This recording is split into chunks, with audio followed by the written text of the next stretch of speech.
लेते हैं हम लोग रिटेल निवेशकों का काफी पसंदीदा स्टॉक है आनंद राठी की रिपोर्ट आई है, खरीदारी की सलाह दी है और 81 रुपए का लक्ष्य दिया है इन्होंने। करीब करीब 23% के आसपास का अपसाइड मौजूदा भाव से इनको दिख रहा है। क्यों दिख रहा है? देखिए, सबसे पहले इनका कहना है कि भारत में बिजली की जो मांग है 2030 तक वो 5 से 7% तक बढ़ती हुई दिख सकती है।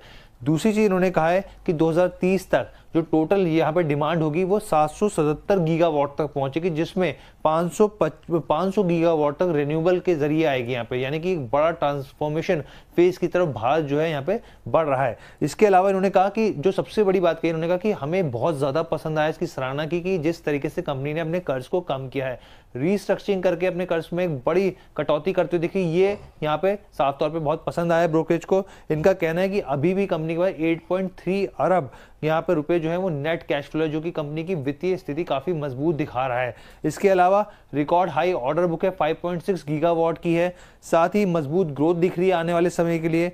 और यहाँ पे जो जिस तरीके से यहाँ पे जो ऑर्डर्स मिलते हैं उसका इम्प्लीमेंटेशन भी लगातार समय पर हो रहा है और कई बार समय से पहले भी हो रहा है। ये जानकारी इस रिपोर्ट में निकल के आई है, इसलिए इनका काफी जो नजरिया है पॉजिटिव है स्टॉक के ऊपर। अच्छा, मतलब प्रदीप जी जो है ना, जितना बचने की कोशिश करते हैं उनके लिए उतने ही पीछे करते हैं। मैंने अभी छोटे शेयर का सेगमेंट कर रहा था हर्ष, मैंने जानबूझ करके मैंने कहा सुजलॉन रहने देते हैं, लेकिन मुझे पता नहीं था कि सुजलॉन जो है वो प्रदीप जी के लिए पीछे से आ रहा है। प्रदीप जी बताइए सर, अब तो आप आनंद राठी कह रहे हैं T1, आप क्या कहेंगे?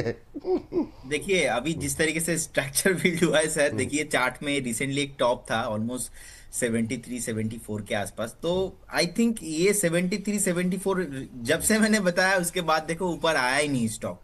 लेकिन मैं रिपोर्ट के साथ एग्री करता हूँ। देखिए, ऐसा नहीं कि स्टॉक नहीं चलेंगे, ऑब्वियसली सर स्टॉक चलेंगे, लेकिन चलने का एक टाइमिंग होता है। सो अभी के लिए मुझे लगता है कि जो बेस बना था थोड़ा बहुत नीचे आया था 61 के आसपास, तो मुझे लगता है कि अभी 66-67 के आसपास चल रहा है। तो जिनके पास ही है ना, आप ऐसे मत रखो कि नहीं सुजलन है हम रखेंगे ही पोर्टफोलियो में कुछ भी हो जाए। ऐसा नहीं आपको सोच के रखना है, क्योंकि बहुत सारे लोग हैं ना ऐसा ही सोचा है स्टॉक को लेके। आप अभी के लिए 61 का एक स्टॉप लॉस मेंटेन कीजिए, बने रहिए। करेंट जोन से बाई करने का तो सलाह मैं बिल्कुल नहीं देता हूं स्टॉक में, तो अभी भी नहीं दूंगा।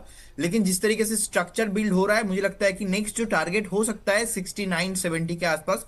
72 में बहुत बड़ा लेवल पे रेसिस्टेंस है, क्योंकि लास्ट टाइम हमने देखा कि एक हफ्ते में 63 से हो गया था 73, और हमने उसी नेक्स्ट वीक में ही हमने देखा कि 73 से फिर से हो गया था 66 के आसपास। उसके बाद अभी कंसोलिडेशन में है। अब जैसे ही ऐसे कंसोलिडेशन होता है तो रूल्स वही है, 6 to 8 वीक्स मिनिमम तो कंसोलिडेशन चलता है। अब सुजुलॉन के लिए कितना टाइम लगेगा वो देखने के लिए मैं भी एक बार वेट करूंगा। लेकिन मैं इस काउंटर को सर बाय रिकमेंडेशन नहीं देता, तो इसलिए मैं एक बार अवॉइड करूंगा।